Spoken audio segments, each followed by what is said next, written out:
नमस्कार। मैं हूं अखिलेश सिंह और आप देख रहे हैं खबर के पीछे का सच। इजराइल और हमास के बीच संघर्ष अब 10 दिन से ज़्यादा हो गया है। हजारों लोगों मारे जा चुके हैं। बहुत बड़ी संख्या में जान माल के नुकसान के साथ संपत्ति का नुकसान हुआ है। पूरे देश में, पूरी दुनिया में और पूरी मानवता में इस युद्ध ने प्रभाव डाल दिया है। चारों तरफ अब क्या होगा, अब क्या होगा, हाहाकार मचा हुआ है। धर्म के आधार पर दुनिया दो खेमों में बंट गई। एक तरफ मुस्लिम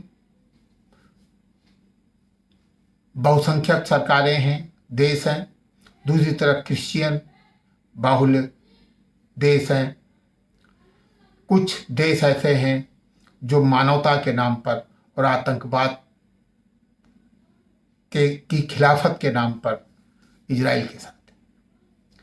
भारत के प्रधानमंत्री ने भी बहुत साफ और बहुत स्पष्ट शब्दों में कहा है कि आतंकवाद कहीं हो, किसी भी रूप में हो, हम उसके खिलाफ हैं। और इस संघर्ष में, आतंकवाद के इस संघर्ष में हिंदुस्तान इजराइल के साथ खड़ा है।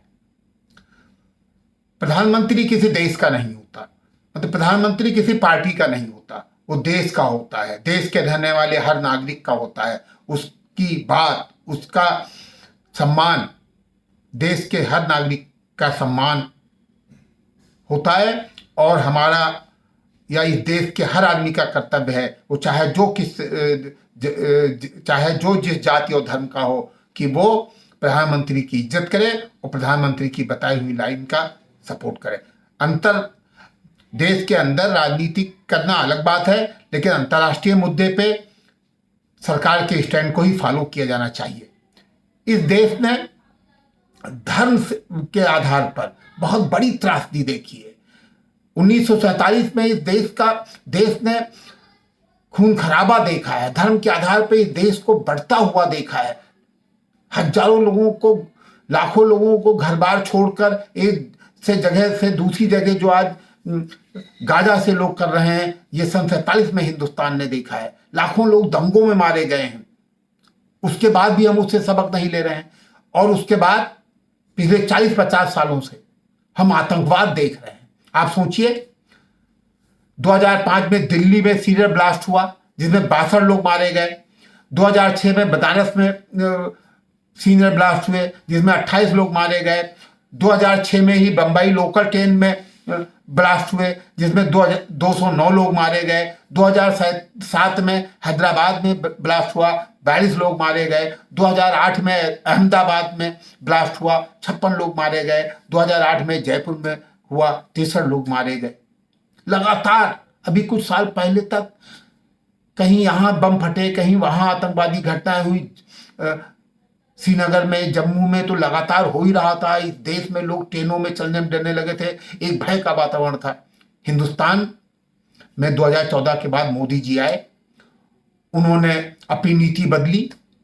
2016 में उरी में हमला हुआ, उसके तुरंत बाद सर्जिकल बदला लिया गया, सर्जिकल स्ट्राइक हुई। 2019 में पुलवामा में हुआ। 26 फरवरी को बालाकोट में हमारे सैनिकों ने आतंकवादियों को मारा, 300 आतंकवादी मारे। देश में विश्वास बढ़ा, सेना में विश्वास बढ़ा। दुनिया भी समझ गई कि हिंदुस्तान अब वो हिंदुस्तान नहीं है। यहां अगर हमने कोई घटना की, आतंकवादी घटना की, आतंकवाद को बढ़ावा दिया, तो भारत छोड़ेगा नहीं। मोदी जी ने केवल बदला ही नहीं लिया, मोदी जी ने अंतर्राष्ट्रीय दबाव बनाया। आतंकवाद को रोकने के लिए उन्होंने कोशिश की। हाफिज सईद, सैयद सलाउद्दीन, अजहर महमूद, इनके संगठन लश्कर-ए-तोयबा, जैश-ए मोहम्मद, हिजबुल मुजाहिदीन की फंडिंग रुकी। मोदी जी ने पूरे दुनिया में प्रभाव डाला, अकाउंट सील कराए, दुनिया में राजनेताओं के सामने, दुनिया के विभिन्न नेताओं के सामने ये इस्टेब्लिश किया कि आतंकवाद हमारा है और आपका अलग अलग नहीं हो सकता। आतंकवाद कहीं भी है, आतंकवादी कहीं भी है, तो उसके खिलाफ सख्ती होनी चाहिए, उसकी फंडिंग रुकनी चाहिए, उसको आर्थिक मदद रुकनी चाहिए। परिणाम सामने आया कि पाकिस्तान को भी हाफिज सईद जैसे आतंकवादी के खिलाफ मुकदमा चलाना पड़ा और उसको सजा हुई। हिंदुस्तान में भी सख्ती हुई। पीएफआई जो पूरे देश में आतंकवाद को बढ़ावा दे रही थी, उस पर मोदी जी ने लगाम लगाई और आज इस देश का हर नागरिक प्रसन्न है, खुश है। आतंकवादी जब कोई किसी ट्रेन में विस्फोट करता है तो विस्फोट के बाद हिंदू और मुसलमान या सिख और गैर सिख नहीं पहचान पाता है बम, सभी लोग मारे जाते हैं। हिंदू भी मरता है, मुसलमान भी मरता है, सिख भी मरते हैं, बौद्ध भी मरते हैं, और भी जो जिस जाति धर्म के लोग ट्रेन में बैठे होते हैं मरते हैं। इसी तरह देश पे जब कोई हमला होता है तो गोलियां जाति धर्म को नहीं पूछती, सब पे हमला होता है, सब लोग मारे जाते हैं। हमारा मध्यकालीन का इतिहास, हमारे हिंदुस्तान का इतिहास गवाह है इस बात का कि महाराणा प्रताप की सेना में मुस्लिम लड़ रहे थे और अकबर की सेना का तो सेनापति ही राजपूत था। और भी पूरा इतिहास भरा पड़ा है कि जब धर्म और जाति के आधार पे राजा नहीं लड़ते थे, दोनों तरफ से दोनों धर्म और जाति के लोग लड़ते थे। मतलब देश की सीमाओं को, देश के हितों को, देश की तरक्की को जाति और धर्म के आधार पर नहीं रुका जा सकता। लेकिन एक काम हर आदमी का दायित्व है, इस देश के हर व्यक्ति का दायित्व है कि इस देश की इज्जत, इस देश की सुरक्षा, इस देश की शक्ति, इस देश की खुशहाली हर आदमी के लिए जरूरी है। उसके लिए सबसे बड़ी प्राथमिकता धर्म, जाति, मजहब, संप्रदाय, परिवार, समाज से जरूरी है कि देश की प्राथमिकता, देश के हित सबसे आगे रखने चाहिए। ये भूल जाइए कि हम सुरक्षित, परिवार पहले सुरक्षित रहे। परिवार सुरक्षित रह ही नहीं जा सकता अगर देश सुरक्षित नहीं है। एक सेकंड के लिए कल्पना करिए कि अगर इजराइल सुरक्षित ना होता तो आज 10 दिन के अंदर ही हमास वहां शासन कर रहा होता, फिर इजरायलियों की हालत क्या होती। एक मिनट कल्पना करिए कि इस देश में आपकी सरकार एक मजबूत सरकार ना हो तो कहां रहेंगे आप।